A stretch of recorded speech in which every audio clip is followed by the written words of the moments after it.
आज हम लोगों का नया चैप्टर है polynomials. Class 10th UP board CBSE में भी है, तो हम लोग पॉलिनोमियल्स देखते हैं। तो नाम से ही पता चल रहा पॉली नोमियल्स। पॉली मीन्स क्या होता है? मोर देन वन, जिसमें एक से ज्यादा टर्म होते हैं। दो भी हो सकते हैं, तीन भी हो सकते हैं, चार भी हो सकते हैं। तो वो क्या है? सब पॉलिनोमियल्स है ना। पॉली माने मोर देन वन, जैसे विवेकानंद पॉली क्लिनिक। तो वहां केवल एक चीज का नहीं, बहुत सारे इलाज होते हैं, इसलिए वो पॉली क्लिनिक है। तो हम लोग इसी की बात करते हैं पॉलिनोमियल्स, यानी कि जिसमें बहुत सारे टर्म्स हैं। अब बहुत सारे टर्म्स हैं तो उनके नेम भी अलग अलग होंगे, उनकी इक्वेशन भी अलग अलग होगी। तो हम लोग इसी चीज को आज पढ़ते हैं पॉलिनोमियल्स, ठीक है। तो ये टर्म्स के अकॉर्डिंग भी, डिग्री के अकॉर्डिंग भी, दोनों तरीके से हम लोग पढ़ते हैं। तो पॉलिनोमियल्स में है, अगर जो ये एक टर्म हो, केवल क्या हो, अगर जो एक टर्म किसी में हो, ओनली वन टर्म, तो इसको क्या बोलेंगे? मोनोमियल्स। क्या होता है ये? मोनोमियल्स। मोनो मीन्स होता है वन, मोनो मीन्स वन। अगर जो वन टर्म हो तो इसका अलग नाम है मोनोमियल्स। मतलब it has only one term, जैसे 4x 9x 9y square 8z square, something कुछ भी हो सकता है। लेकिन टर्म क्या है? ओनली वन टर्म, केवल एक टर्म ही होगा। तो हम लोग मान लेते हैं ये क्या है? मोनोमियल्स है। Mono means one. अब हम लोग बात करते हैं, अगर जो मान सपोज कर लेते हैं उसमें टू टर्म्स हो। टू टर्म्स का मतलब जैसे हमने दे दिया 4x स्क्वायर प्लस 2x। अब यहाँ पे कितने टर्म्स हो गए? दो टर्म है। जब दो टर्म होंगे तो इसका अलग नाम होगा। क्या नाम होगा? बाइनोमियल्स। बाई माने क्या होता है? दो। बाई मीन्स दो, यानी जिसके केवल और केवल क्या हो? दो टर्म हो, कोई भी दो टर्म हो, az square plus bz something कुछ भी हो, तो ये क्या हो जाएगा? टू टर्म्स मीन्स बाइनोमियल होंगे। फिर ऐसे ही और आगे बढ़ते हैं तो ट्राइनोमियल्स। ट्राइनोमियल्स मीन्स जिसमें क्या हो? थ्री टर्म हो। क्या हो? अगर जो थ्री टर्म्स हैं तो उसको हम लोग क्या बोलेंगे? ट्राइनोमियल्स। वन टर्म है तो मोनो, दो टर्म है तो बाई, तीन टर्म है तो ट्राई, थ्री टर्म है तो ट्राई।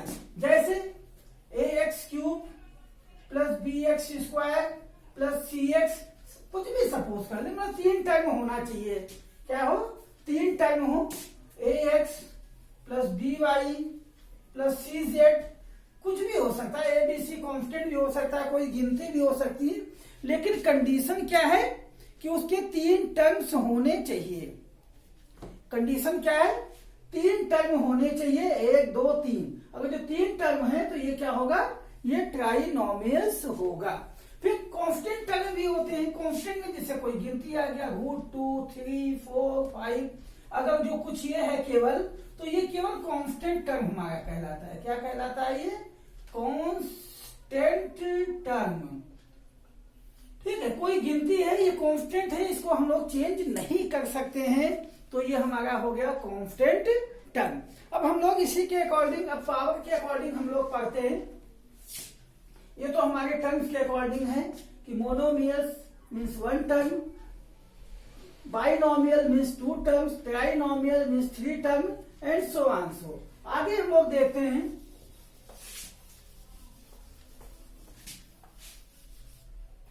आगे हम लोग पावर के अकॉर्डिंग पढ़ते हैं।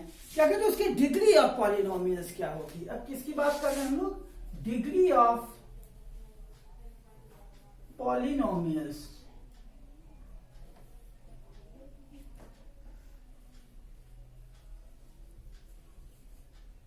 Degree of polynomials, degree of polynomials की कितने डिग्री हैं। जैसे कोई भी क्वेश्चन हम लोग लिखते हैं, जैसे हम लोगों ने पढ़ा है क्वाड्रेटिक, क्यूबिक, इस तरीके से हम लोग बात करते हैं। तो ये डिग्री ऑफ पॉलिनोमियल्स हो गया। जैसे अगर जो हमने केवल ऐसे लिख दिया है x माइनस 5, अब यहाँ पे हम देखेंगे ये इक्वेशन हमारी किस में है? x में है। तो ये है क्या? केवल यहाँ x की पावर क्या है? 1 है। तो ये 1 डिग्री पॉलिनोमियल्स हो गया, यानी इसको बोलते हैं लीनियर पॉलिनोमियल। क्या बोलते हैं? Linear polynomial. जब कोई पावर ना हो, सिंपल 1 पावर हो। क्या हो? 1 पावर हो, जैसे x प्लस 6 लिख दिया या y माइनस 7/2 हो गया, समथिंग कुछ भी हो सकता है, केवल 1 पावर हो तो ये कहलाता है डिग्री ऑफ पॉलिनोमियल। अगर जो 2 डिग्री हो, ax² plus bx plus c equal to 0। अब हम लोग सबसे हाईएस्ट पावर देखते हैं कि अगर जो x, y या z में भी इक्वेशन है तो जो मैक्सिमम पावर होती है वही हमारी डिग्री ऑफ पॉलिनोमियल्स कहलाती है। यहाँ पे x की मैक्सिमम पावर 2 है तो ये 2 डिग्री ऑफ पॉलिनोमियल हो गया। क्या हो गया? 2 डिग्री। इसी का अलग नाम दिया गया है क्वाड्रेटिक इक्वेशन। यही चीज क्या कहलाती है? हमारी क्वाड्रेटिक इक्वेशन कहलाती है। ठीक है, क्या कहलाती है? ये क्वाड्रेटिक इक्वेशन कहलाती है। अगर तो इसी को 3 डिग्री में कर दें, ax² plus bx² plus cx plus d something equal to 0, तो यहाँ पे x की मैक्सिमम पावर कितनी है? 3। तो ये क्यूबिक इक्वेशन कहलाती है। हमारी क्या कहलाती है? Cubic equation. इस तरीके से हम लोग देख सकते हैं कि जो सबसे बड़ी पावर होगी वो हमारी क्या कहलाएगी? Degree of polynomials. अगर जो 1 पावर है तो 1, 2 है तो 2 डिग्री, 3 है तो 3 डिग्री, तो ये क्यूबिक कहलाएगी। 2 है तो क्वाड्रेटिक इक्वेशन कहलाएगी। हम लोग अब सॉल्व करना सीखते हैं कि कैसे इसे सॉल्व किया जाता है, पॉलिनोमियल्स को कैसे सॉल्व किया जाता है। सॉल्व करने के हम लोग तो पहले तो हम लोग आइडेंटिफाई कर लेंगे। कभी कभी क्वेश्चन में पूछा जाता है कि क्या चीज गिवन है या कौन सी इक्वेशन है, ये पॉलिनोमियल्स में कौन सी है, क्यूबिक है कि क्वाड्रेटिक है कि कौन सी इक्वेशन है, ये कहलाती है। अब हम लोग बात करते हैं जीरो ऑफ द पॉलिनोमियल्स। क्या कहलाते हैं? Zero of the polynomials. Zero of the polynomial.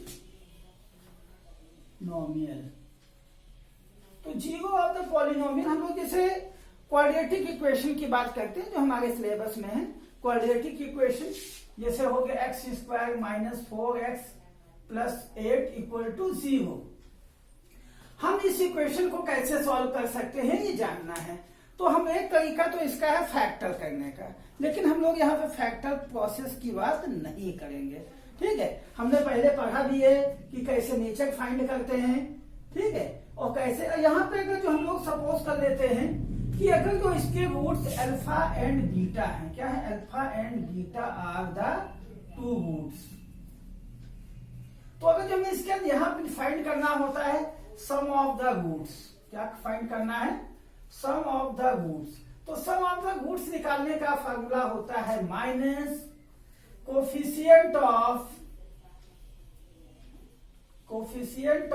x upon coefficient of x²। क्या हो गया यहाँ पे? सम ऑफ द रूट्स क्या है? हमारे अल्फा और बीटा है।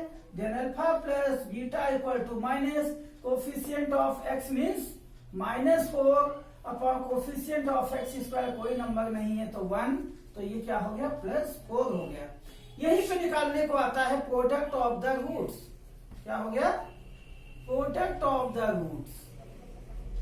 प्रोडक्ट ऑफ रूट्स का फार्मूला क्या होता है? कांस्टेंट टर्म अपॉन नीचे वही coefficient of x² means constant term यहाँ क्या है? 8 अपॉन 1। तो यहाँ पे क्या आ गया? प्रोडक्ट हमारा निकालने का तरीका हो गया constant term upon coefficient of x²। आगे तो जो हमें इक्वेशन बनानी हो, अगर जो अल्फा प्लस यानी यहाँ प्रोडक्ट ऑफ द रूट क्या था? अल्फा एंड बीटा, यानी alpha into beta equal to 8 हो गया।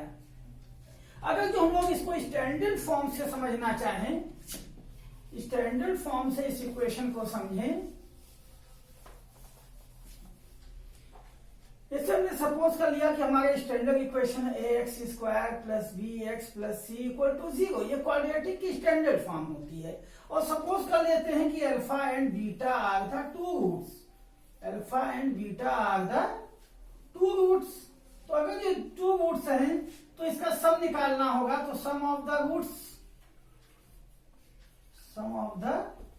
रूट क्या हो जाएगा, minus coefficient of x upon coefficient of x square means sum of the root alpha and beta, and alpha plus beta equal to minus coefficient of x here b and x square a। तो ये आ गया। अब हम लोग बात करते हैं product of the roots, product of the root. तो क्या हो गया, कांस्टेंट टर्म, क्या हो गया, constant term upon coefficient of x square. Constant term क्या हो गया, c, तो c अपॉन ए, यानी alpha into beta equal to c upon a. इस तरीके से हमारा फार्मूला बन गया। तो एकदम बेसिक कॉन्सेप्ट पहले हमें क्लियर करना है। बेसिक कॉन्सेप्ट क्लियर है तो चाहे जितने क्वेश्चन हम फाइंड आउट कर सकते हैं। अब अगर जो हमें जैसे अल्फा और बीटा ये इसके वैल्यू गिवन हो, क्या हमें बनाना हो, इक्वेशन बनाना हो। सपोज कर लेते हैं, लेट एज्यूम कर लेते हैं alpha and beta are the two roots. अब हमें क्या करना है, फाइंड द इक्वेशन। तो इसका मेथड क्या होगा, एक्स स्क्वायर माइनस एक्स, यहां पे हम लिख सकते हैं sum of the root plus product of the root equal to 0 means x square minus x, sum of the roots means alpha plus beta. अगर जो डायरेक्ट सम गिवन है तो डायरेक्ट लिख सकते हैं, अलग अलग गिवन है तो अलग अलग लिखेंगे। Plus product of root alpha into beta equal to 0। ये हमें इक्वेशन बनाने का ये फार्मूला है जब हमें क्या मालूम हो, उसके रूट्स मालूम हो। रूट्स मालूम होने पे हम लोग क्या कर सकते हैं कि वो इक्वेशन अपने आप हम फ्रेमिंग कर सकते हैं। ठीक है, आगे हम लोग सॉल्व करते हैं।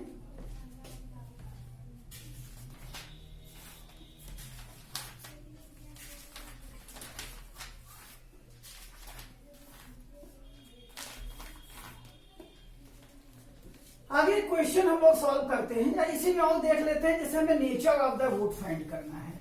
कभी कभी जो है पीछे हम लोग पढ़ चुके हैं क्वाड्रेटिक में, एक चीज पूछी जाती है नेचर ऑफ द रूट। क्या फाइंड करने के लिए, nature of the root. Nature of the root, तो नेचर ऑफ द रूट कैसे फाइंड करते हैं। सपोज कर लेते हैं अगर जो कोई इक्वेशन है a x square plus b x plus c equal to 0, हम लोग क्या करते हैं, इसका पहले डिस्क्रिमिनेंट निकालते हैं। डिस्क्रिमिनेंट निकालने का फॉर्मूला होता है D equal to B square minus 4ac, D equal to B square minus 4ac। अगर जो हम इसको सॉल्व करने पे डी इक्वल टू 0 आ जाता है तो हमारा जो रूट्स होंगे वो क्या होंगे, क्या होंगे, real and equal, real and equal होंगे। अगर जो d इज ग्रेटर देन और इक्वल टू 0 है तो रूट्स क्या होंगे, रियल होंगे एंड अनइक्वल होंगे। और d इज लेस देन 0 है तो क्या होगा, तो क्या होगा, नो रियल रूट्स। क्या होगा, नो रियल रूट्स। कहने का मतलब दैट इज इमेजिनरी रूट। क्या हो जाएगा, इमेजिनरी रूट्स होंगे। ये हो जाएगा nature of the root find करने का फार्मूला है। जैसे हम कोई क्वेश्चन ले लेते हैं अपनी तरफ से कि 4x square plus 2x minus 3 equal to 0। हम लोग क्या करते हैं, इसको स्टैंडर्ड इक्वेशन से ax square plus b x plus c equal to 0 से कंपेयर कर लेते हैं। Comparing equation ax square plus b x plus c, यहां से हम लोग क्या देखेंगे, हमें क्या मिल गया, a equal to 4, b equal to 2, c equal to -3, c equal to -3। Solve करते हैं d equal to B square minus 4ac, here v 2 का स्क्वायर -4 a4 c -3, क्या हो गया 4 माइनस और माइनस मिलके 4 हो गया, 4 4 जा 16, 3 जा 48 और 4 52, यानी हमारा हो गया d इक्वल टू 52। यहां से हमने क्या देखा, किसको कंडीशन को फॉलो कर रहा है ये, d इज ग्रेटर देन 0, और जब d इज ग्रेटर देन 0 होगा तो रूट्स क्या होंगे, रियल होंगे एंड इक्वल होंगे, रियल एंड इक्वल रूट हो गया। तो इस तरीके से हम लोगों ने पॉलिनोमियल्स में ये भी एक चीज देख लिया कि उसके रूट्स कैसे होंगे। अब एक इक्वेशन से हम लोग और सॉल्व करते हैं, फिर देखते हैं कि क्या कैसे इसका सम ऑफ रूट्स और प्रोडक्ट ऑफ रूट्स फाइंड किया जाता है। जैसे हमने सपोज कर लिया कि एक क्वेश्चन हमारे पास हो गया,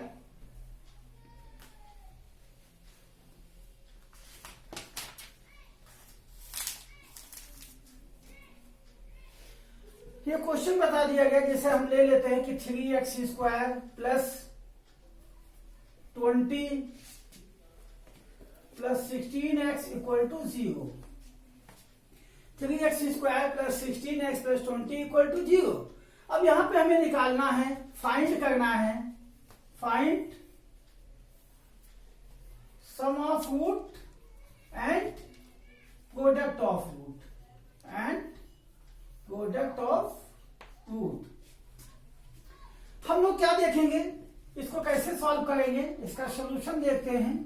सबसे पहले ये जो गिवन इक्वेशन होगी इसको हम लोग कंपेयर कराते हैं, ax² plus bx plus c equal to 0, ax² plus bx plus c equal to 0 से कंपेयर कराने पे क्या देखते हैं, in place of a we find here 3 and b equal to 16, c equal to 20।